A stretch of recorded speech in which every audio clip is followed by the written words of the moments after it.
Hello students and welcome back to my channel. This is the Nutritional Toxicology series of videos, and we're going to continue by taking a look at the toxicity of mushrooms and mycotoxins. So expect to learn what are the toxins that are present in the mushrooms we eat, as well as the mycotoxins that are created by modes. Hi, I'm Tommy. I'm a human nutrition student and researcher at the university. What I do in this type of videos is to synthesize my classes at the university so then I can explain and teach you the best and most valuable information you need to know. So let's begin this video by taking a look at the toxicity of mushrooms. Toxic mushrooms. They are accidental poisonings due to resemblance. There is a confusion between the poisonous ones and the edible ones. They are cytotoxic, coliform, hemolytic, neurotoxic, hallucinogenic, intestinal irritant, disulfiram-like, carcinogenic, and miscellaneous mushrooms. But don't worry, only 6 of the old species of mushrooms are deadly. They differentiate between fast-acting mushrooms when the symptoms appear after 30 to 60 minutes and are almost never deadly, and the late-acting mushrooms when the symptoms appear from 8 to 24 hours post-ingestion and there is a very difficult identification. The fast-acting ones can give us acute gastroenteritis. The mushroom toxin is similar to those from the supermarket, and the clinical manifestations: nausea, vomiting, abdominal pain, diarrhea, and dehydration, which is the main problem here. Neurological poisoning due to isoxazole derivatives and ibotenic acid together with muscimol, and it will give us a psychotropic activity. Hallucinogenic mushrooms, these are the psilocybin and psilocin toxins, which will give us confusion, seizures, and panic attacks 30 minutes after ingesting them. Muscarinic poisoning, muscarine similar to pesticides, together with nicotinic effects. So we have cholinergic symptoms, diarrhea, tearing, sweating, blood vision, and bradycardia, but only rarely. Cardiovascular poisoning, coprin is the toxin. It interferes with alcohol and it will increase the concentration of acetaldehyde, causing nausea, vomiting, flushing, arrhythmias, and a sensation of dry mouth. And then also hemolytic poisoning. These are thermolabile hemolyzins, and they will cause asymptomatic mild hemolysis, but if well cooked, they can be also included in ramen soup. Then, in the late-acting mushrooms, we have 3 main types: the hydrazine-containing mushrooms, the nephrotoxic mushrooms, and the hepatotoxic mushrooms. Hydrazine-containing mushrooms are edible if dried or boiled, but we have to discard the cooking water, of course. The clinical: 6 to 9 hours after ingestion, it will cause nausea, vomiting, scarce diarrhea, hypertension, hemolysis, and even a coma. Nephrotoxic mushrooms, they are small, reddish color. The toxins are the orellanins and cortinarins. The latency is 3 to 17 days with intense thirst, polyuria, weakness, and renal failure. And the hepatotoxic mushrooms are the most important ones. Here we have the Amanita phalloides and also the galerita and lepiota. 30 grams of these can be deadly. Amanita phalloides, also called the death cap. The target organs are the liver, the kidneys, and the digestive tract. The toxins are the cyclopeptides. And inside the cyclopeptides we have the amatoxins, which resist cooking, and they also have a long latency. They produce cell damage and hepatic necrosis together with renal tubular cell destruction. So as you can see, a damage in the liver and in the kidney. And we also have the phaloxins, which create a destruction of the hepatocyte membrane, together with a long latency as well. Abdominal pain, diarrhea, vomiting,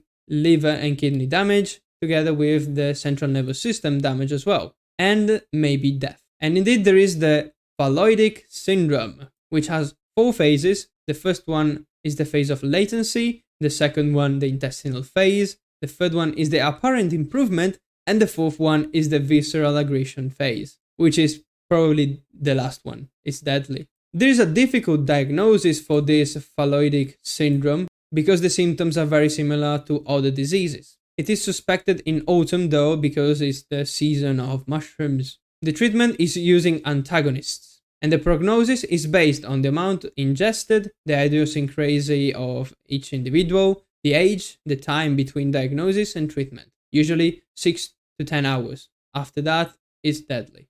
And then we also have to mention the higher fungi. These have a great toxic risk and a very low consumption in the daily diet, fortunately enough. So we have the cytotoxic fungi. The examples are the Amanita, the Galerina, and the Lepiota, as we mentioned before. The effects are the cyclopeptide toxins, sulcipeps gene toxins, orelanin, and the gyrometrin. The mortality effects, Amanita phalloides, the phalloidic syndrome, and the Galerina sulpices is the most deadly mushroom of them all. It has a mortality rate of 80%. Then we have hemolytic fungi. These are the Gyromitra, Amanita, Polytrichia, and Bacillus. The hemolytic factors are unknown, and it creates an hemolytic anemia after 4 days. Neurotoxic fungi, Amanita, Inocebi, and Clytoibi. It contains muscarine, acetylcholine, and mucimol, and it creates acute neurological symptoms,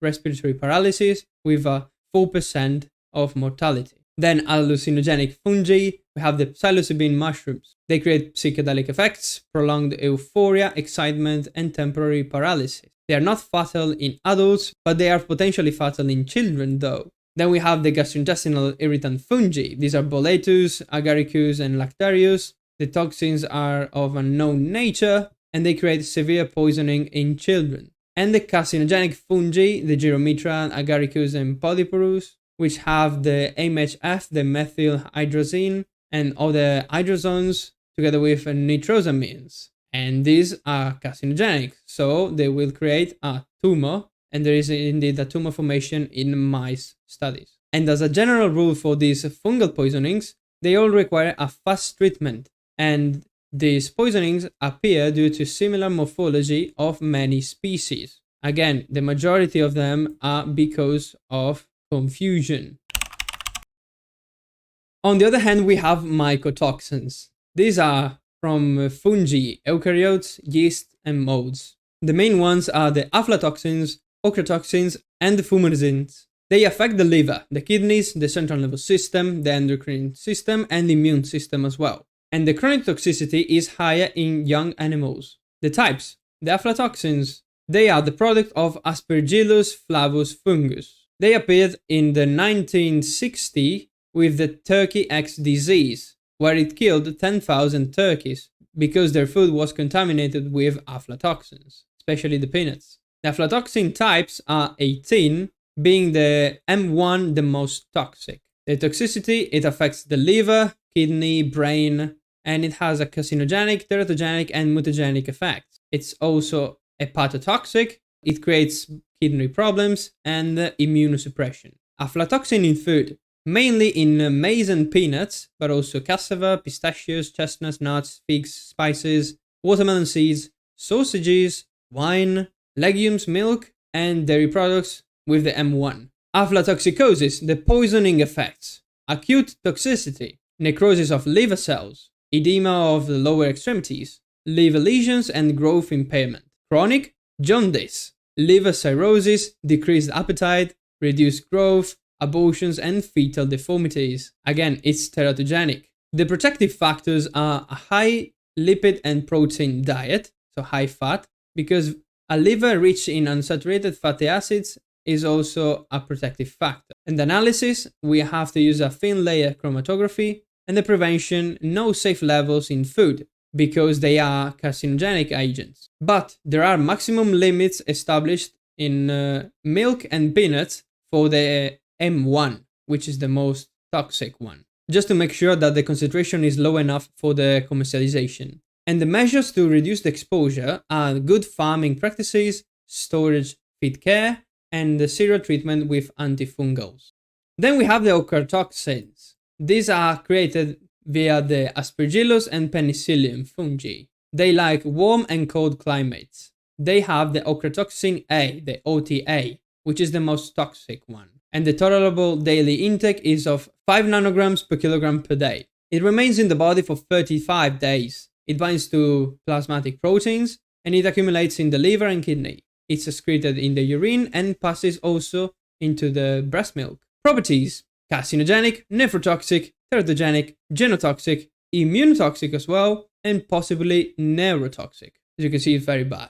Foods with Ochratoxin A are legumes, barley, coffee, cocoa, nuts, pork, mainly in sausages and kidneys because it remains in the body, in the blood for 35 days, spices, cereals, and also red wine. Regions with high Ochratoxin A intake are the Middle and Far East, as well as Africa. These are warmer countries. The detection is done with thin layer chromatography, HPLC, and electrophoresis. And we have to be prudent to reduce the exposure. We have to use the lower end of the total daily intake scale of 1.2 to 14 nanograms per kilogram. And then we have the Fumonisins. Here we have the Fumonisin B1, which is produced by Fusarium and is present in maize and grains. The properties: hepatotoxic, nephrotoxic, and unproven carcinogen. It says unproven because there have been cases of esophageal cancer increase in South Africa, China, and northern Italy, but it requires more studies to confirm it. Analysis methods in maize, thin layer chromatography, HPLC, and electrophoresis. And the ergotism is caused by the ingestion of alkaloids produced by fungi of the genus Claviceps, affecting humans and animals. Okay, this is it for this video. I hope you understood everything I said. If you didn't, there is a comment section down below. Don't forget to like, subscribe, and turn on the notifications so you get notified every time I upload a new video. If you find value in this, please share it to your friends and family to spread this knowledge to them as well. Thank you so much for watching, and I will see you in the next one, in which we are going to talk about additives and nitrates. So stay tuned for more information on nutritional toxicology. So I will see you there. Hope you enjoyed. Ciao!